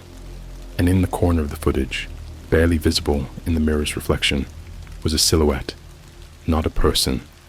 No, this thing was tall, inhumanly tall, its joints bent backwards, its fingers, or whatever those were, scraped across the walls like nails on metal. It just stood there, watching me, and then it tilted its head, not like a dog, like it was studying me, measuring me, like it knew I had filmed it, and it liked that I had. The video corrupted 3 seconds later. My phone restarted by itself, and when it came back on, the rosary was around my neck. I didn't put it there. I tried burning it. Swear to God, I went full Exorcist mode. Lighter fluid, metal pan, out on the concrete behind my apartment building. I poured the fluid and struck the lighter, but instead of burning, the fire turned blue, like propane, and it screamed. No, like actually screamed, not from the flames, from inside the rosary. I heard it. So did my neighbor, who banged on the window asking if I was okay. When I looked back, the fire was gone, and the rosary was untouched, not even scorched, just sitting there, humming with heat and that same charcoal and sweat smell from the day it arrived. 3 nights later, things got physical. I woke up to a deep cut on my thigh. Not a scratch, a slice. Like something ran a blade across my skin in my sleep. Sheets soaked in blood. My Fitbit said my heart rate spiked at 3:18 a.m. I didn't wake up once. That same day, I found a new bruise on the back of my neck. 4 fingertip marks. But I live alone. Baxter was gone by then. He ran out the back door when I opened it for groceries and never came back. I printed flyers. I searched for hours. I even checked with animal control. Nothing. It's like he vanished. Just like the girl on TikTok. One more thing, and this is where things start getting real messed up. I posted about this on my private Discord. Just a few friends, gamers, streamers, nobody serious. I told them the short version, just trying to get it off my chest. 2 days later, one of them died. His name was Ethan. He was in Miami. Worked nights at a bowling alley. Not the kind of guy who spooked easy. He DM'd me the night before he died with just one message. Bro, why is the rosary on my bed? WTF is this? He never ordered it. I didn't send it. He died in his sleep. Heart failure. Age 26. No history of health issues. Now the rosary doesn't move anymore. Because it doesn't have to. Now, it just whispers. It knows my name. It knows my voice. I've started seeing people in reflections that aren't me. One time, I caught a glimpse of a face behind mine in the selfie camera. Grinning, stretching wider than any human mouth should. Lips pulled back, like the skin was too tight for the bones underneath. It mimicked my voice when I was on the phone with my mom. It whispered her name in the background. She hasn't answered my calls since. There's a smell in my apartment now. Something wet and old, like blood and mold and screaming trapped in drywall. I've sealed the mirror with duct tape. I don't own any candles, but the lights flicker like I'm living inside a seance. And every night at 3:17 a.m., I hear it walking across my ceiling. Not above me. On the ceiling. Crawling. Dragging. Whispering. I should have never opened that site. I should have never laughed at the warning. Because now, I don't think this is about the rosary anymore. I think I invited something, and I don't think it's going to leave until I'm gone. It's hard to describe what it feels like to not trust your own eyes, but I think that's where it really started to break me. Not the shadows, not the bruises, not even the thing that whispered my mom's voice back to me through the vent while she was 3 states away. It's the way my reality started to bend, like it was infected, like the world around me was sick. I stopped recognizing things in my own apartment. My favorite hoodie went missing, and when I found it 2 days later, it was soaked in water, like dripping, but there were no leaks, no rain, and the water smelled metallic. That same night, I found my fingernails, clippings of them, laid out in a perfect circle on my kitchen floor. I never cut them. You ever look in the mirror and feel like something's looking past you? That's what it was like now. I duct taped every reflective surface. Bathroom, toaster, microwave, even the spoons. Didn't matter. The reflections bled through. My TV, off, showed my bedroom, not the living room it was facing. My phone camera flipped on by itself and showed my ceiling. Just the ceiling. Empty. Until I blinked, and there were hands pressed against the lens from the inside. I tried leaving the apartment, packed a bag, got in my car, drove all the way to my sister's in Philly. 6 hours on the road. I didn't tell her anything, just said I needed to crash. She let me in, gave me a blanket. We ate Wendy's in silence. I thought, Maybe it's over. Maybe whatever it is doesn't follow. But when I opened my backpack that night, the rosary was inside, tangled in my charger cords like it had grown there, like it wanted to be close. And then the whispers started again. But this time, they weren't whispers. They were mimics. My sister knocked on my door around 2 a.m., asked if I was okay. I said yeah. She blinked, looked confused. You just called my name from the hallway, she said. Twice. Whispered. I hadn't. I was in bed the whole time. She let me stay one more night. I think she knew something was wrong, but didn't want to ask. That's when I started hallucinating. Except they didn't feel like hallucinations.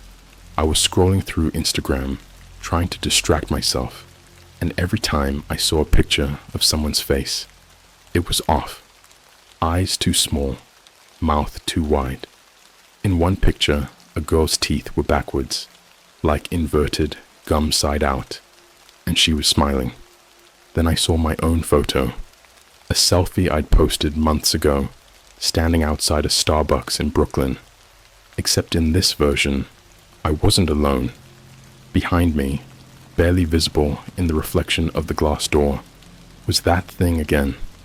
The too tall silhouette with arms too long and joints bending the wrong way. I never posted that photo like that. I would have seen that. But it was there now, on my account, liked by people, commented on. Yo, BTF, is that in the door wall? You good, bro? That ain't you. I deleted the post in full panic, but then the same image showed up as my lock screen. I never said that. I don't even remember taking that version of the pic. It was like the thing was rewriting reality, one digital breadcrumb at a time. Then came the knocking. It started soft, like fingers, just tapping on walls, the fridge, the inside of cabinets.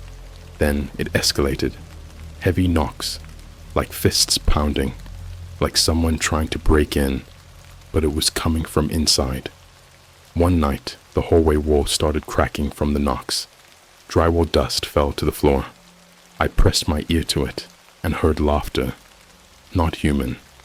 It wasn't joyful. It was wet, gurgling, broken, like something was trying to imitate laughter with vocal cords it stole. I moved a piece of the wallboard with a knife. There was a handprint burned into the inside of the wall. Burned, not painted, not drawn. The drywall was charred into the shape of a hand, and then I saw the fingers twitch. It gets worse. I haven't told anyone this. I can't. No one would believe me. But a week after I came back from Philly, something inside me snapped. I woke up with my fingers inside my mouth. Not in a sleep-biting kind of way. I mean all the way in, like I was trying to choke myself, like something had taken control while I was asleep. And when I looked in the mirror, my eyes were black, just for a second. But I saw it. They weren't reflecting light. They were drinking it. I took scissors and cut the rosary in half, ripped it apart bead by bead, burned the crucifix. I slammed it in a vise and snapped it like dry wood, but it didn't die, because later that night I coughed, just once, and a bead fell out of my mouth. Then the dreams came back, worse than before. Not abstract dreams, memories, except they weren't mine. They were someone else's torture. I saw nuns screaming as they were locked in a church that was burning from the inside. I smelled the sulfur. I saw a man gouge out his own eyes with a crucifix, and thank God for letting him see past the veil. I woke up screaming. My sheets were torn. My phone was smashed, and written in black ink across my chest, like tattooed blood, was, "You let it in." I tried to go back to normal life. Coffee shops, Target runs. I even made a few TikToks, like nothing was wrong, but things never returned to normal. People started avoiding me. Cashiers got nervous when they made eye contact. Kids stared and cried. One time, I was in a CVS, and an old man whispered, "The rot is walking," as I passed him. Another time, a woman took a photo of me in line and started praying silently. My final attempt to get help was a priest. I won't say where. He asked me not to, but I brought what was left of the rosary and told him everything. I expected him to laugh. He didn't. He looked pale, genuinely afraid, said it matched an object that went missing from a Vatican vault in 2002. One they called La Corda del Susurro, the whispering cord. Said it wasn't meant to exist in this world, that it was born from a failed exorcism where the demon survived and the child didn't. He asked if I'd heard voices. I told him yes. He asked if they'd said my real name yet. I asked what he meant. He said, "The moment it says your true name out loud, it no longer needs to be invited." I asked him what I could do. He said, "Run, but it won't matter." He took the broken beads into the back room. 10 minutes later, I heard the scream. The kind of scream that doesn't come from a throat. It comes from underneath the earth. Something ancient. Something still hungry. When I kicked the door in, he was gone. Not dead. Gone. Just his shoes left behind. Still warm. So now I wait. Every night at 3:17 a.m., I sit still. I don't move. I don't breathe too loud. I don't blink too long. Because I know it's in the room. Watching, listening, whispering. And last night, it said my name. My real name. The one only my mom knows. The one that's not on any ID. Not in any file. Not online anywhere. It said it. And it smiled. If you made it this far, I need you to understand something. This isn't a story anymore. It's a confession. I'm not writing this for attention. I'm writing it because it might be the last thing I ever get to leave behind that's still mine. Because I don't even think I'm in control anymore. I haven't been for days, maybe weeks. I've stopped sleeping, not out of fear, just because every time I close my eyes, I wake up somewhere else. Not figuratively. I mean literally wake up in places I didn't fall asleep in. And I don't mean waking up on the couch after watching YouTube too long. I mean waking up in a storage unit, naked, with a mirror in front of me, no phone, no clothes, just the reflection of me grinning like a taxidermied puppet, eyes glassy, blood on my chin, and someone else's fingernail in my teeth. I'm not making that up. It wasn't mine. It was painted red and still had skin attached to it. I spit it out and ran barefoot through a strip mall parking lot at 4 a.m, past a Chick-fil-A and an abandoned PetSmart. No clue how I got there. I found a security guard, tried to explain, told him I was mugged or drugged. He stared at me, silent. Then he said, "You don't blink the same." I asked what he meant. He said, "Your blinks are too slow, like something's counting them for you." I ran. Again. Didn't look back. When I finally got home, my apartment was different. Not just messy. Wrong. The furniture was reversed. TV on the wrong wall. Coffee table upside down. My shoes nailed to the ceiling. My toothbrush submerged in what looked like melted skin in the sink. The calendar on the wall said January 8th. It was March 2nd. And my laptop, open, on a live stream, to me. It was a feed of me sleeping in my bed. Except I wasn't home. I was in the storage unit an hour ago. And in the live stream, there was something standing behind me. A tall figure with arms that dragged on the floor. Fingers too long. Head tilted. No face, just skin, stretched tight where eyes and a mouth should be. Then it reached out and touched my spine, and I felt it in real time, even though I was watching it happen. I unplugged the laptop and threw it out the window. Didn't matter. Every screen I've tried since then turns on by itself. Phones, tablets, even the McDonald's order kiosk showed my reflection when no camera was on. I tried using a stranger's iPhone to check maps. The keyboard typed by itself. The word it typed. You aren't you anymore. At some point, I stopped trying to hide. I taped my window shut. I stopped going out. My food's just whatever I can grab from Uber Eats without opening the door. I don't even speak to the delivery drivers. I leave a note taped to the hallway wall. Leave food at door. Do not knock. I am sick. And they listen, because they've seen what's inside through the peephole. I tried calling the girl from the old TikTok, the one that whispered about the mirror. I dug through archives, back channels, cross-checked accounts. I found her. Her name was Lana M. from Detroit. Used to post makeup tutorials. Now her entire account is just black screens. Every video is 7 seconds of black. But if you slow one of them down at 0.25x speed, frame 193 shows her face, or something that used to be her. Her mouth is sewn shut. Her eyes are looking sideways, like something's behind the camera forcing her to watch herself. I DM'd her anyway. The only reply I got was, "You're already dead. The body's just catching up." Then her account was gone. I started smelling things no one else can smell. Rotting flowers, burnt milk, boiling teeth. Yes, teeth. That stench of calcium cracking in a slow simmer. It comes from inside my pillows. I cut one open. Inside was hair. Human hair. Long, black, wet. Tied in a knot. Still warm. Not mine. I haven't used that pillow since.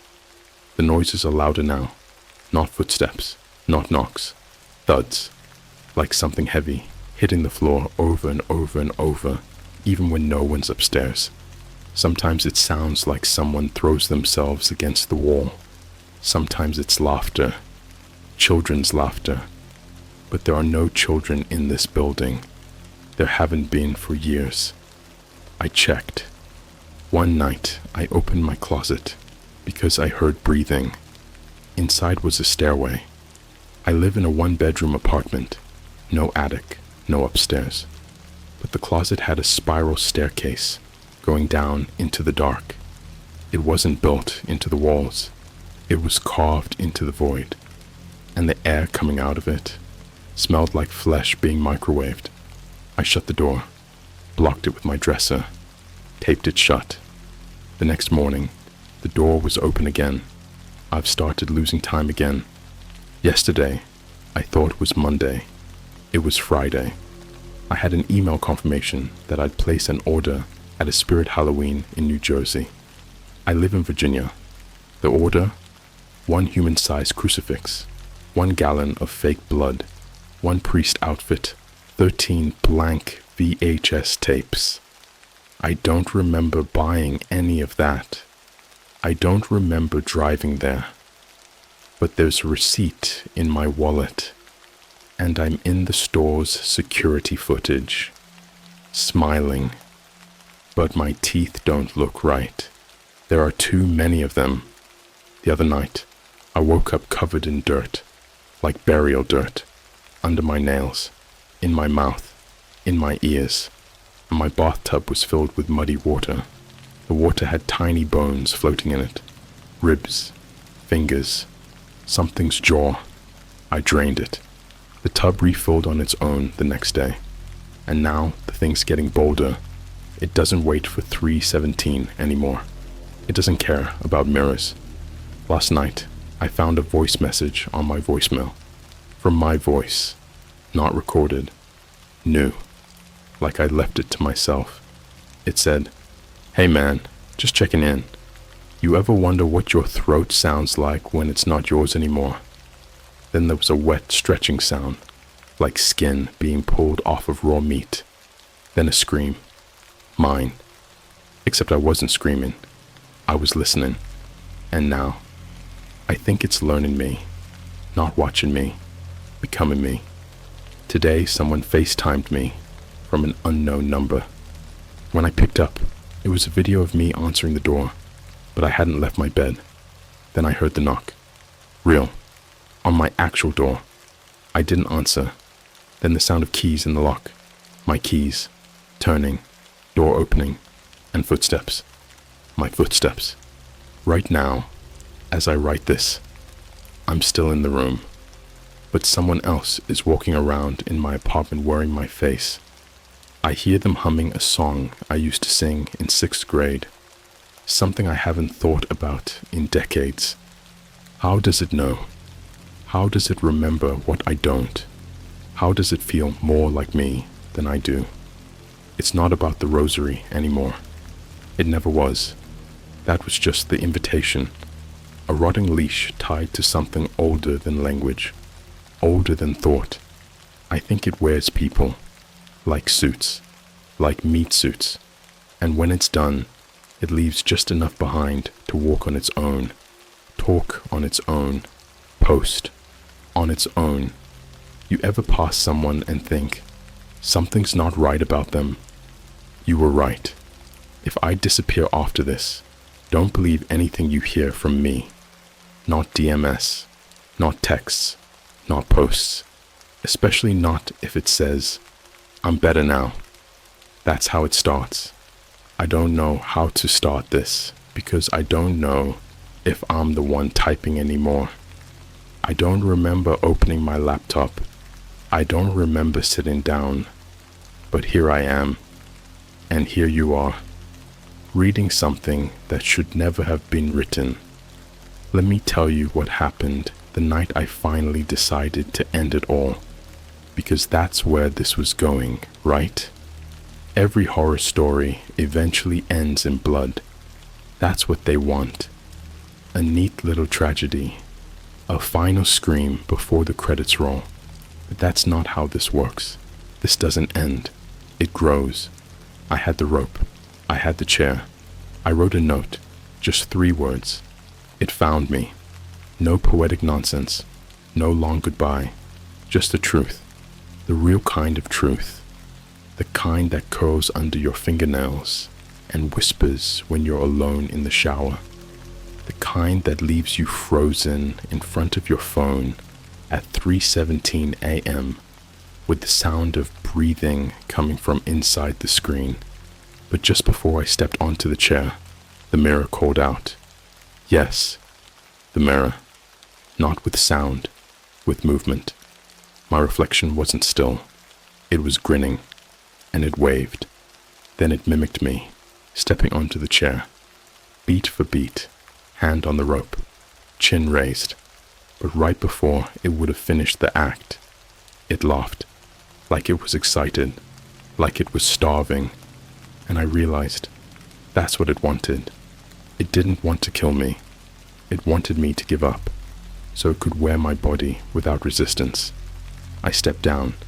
I ran. I made it to a motel out in Pennsylvania, the kind with the buzz of a Coke machine louder than the walls. I paid in cash. No ID. I sat in the bathtub for 4 days, barely moving, only eating ice cubes and dry cereal. And I didn't bring the rosary. Didn't matter. By the second night, there were scratches under the tub, inside the fiberglass. Not like rats, not scraping, not random. They were words. You let it in, over and over, etched with precision, by fingers that were under the floor. The motel manager knocked on my door on the 3rd day, said I had a package. I didn't order anything. He held out a small box wrapped in red cloth. Same cloth from the rosary. Same smell. Burnt hair and wet bone. I didn't take it. I slammed the door. An hour later, I found the box on my pillow. Open, empty. I checked my mouth. Inside, behind my molars, a new bead, buried under my gums, growing. That night, I saw him. Or it. The thing that wears my face. It stood outside the motel, barefoot, covered in mud, shirtless, staring at the door. When I peeked through the curtain, it smiled, and then lifted its hand. Its fingers were knives. Not knives, taped to fingers. Fingers turned into knives, each one dripping. I blinked. It was gone. The next morning, I found a VHS tape on my car windshield. Handwritten label, "Watch yourself." There's no VHS player in 2025, but I drove to a thrift store, bought one, brought it back, plugged it into a hotel room TV. The screen went black, then static, then me, sitting in my room, facing the camera, and behind me, in the frame, dozens of figures. Each one looked like me, but not me. Warped, rotten. One had no jaw. One had 6 arms. One had no skin, just a dripping grin and blinking teeth. Then all of them turned toward me, and in one voice said, "We're next." I screamed so loud the manager came, but there was no tape anymore. Just the static burned into the screen. He told me I had 5 minutes to leave, or he was calling the cops. So I left. I drove for hours, no GPS, no destination, until I saw the church. Old, crumbling, a cross upside down on the roof. No name, no signs, just a feeling, like gravity broke. I walked in, no priest, just a tape recorder playing distorted Latin prayers backwards. The floor was covered in rosaries, thousands of them, some rusted, some still dripping, and on the altar, a mirror, not a regular mirror, a surface made of teeth, tiny human teeth, shiny, clicking like they were chewing nothing. It showed me a version of myself I didn't recognize. Eyes stitched shut, mouth wide open, and my skin written on in red ink. He left the door open. Now we all fit inside. I turned to run, but I didn't move, because I wasn't in control anymore. I was watching myself, watching me, like the real me had been replaced. I don't know how I got back here. I don't know where here even is. My walls are moving. My body makes sounds I don't recognize. My shadow doesn't follow me anymore. It leads. And today, I found a new post on my Reddit account. I didn't write it. It was titled, "I bought an item from the dark web labeled used in exorcism. Now my dog won't come near me." And the worst part, it was part 1. Like everything I told you was just looping over and over for the next person, for you. Now here's your part. Look in the mirror. Right now. Look hard. If your reflection blinks at the wrong time, if it's smiling when you're not, if your phone camera glitches for just a second, then it means you let it in too.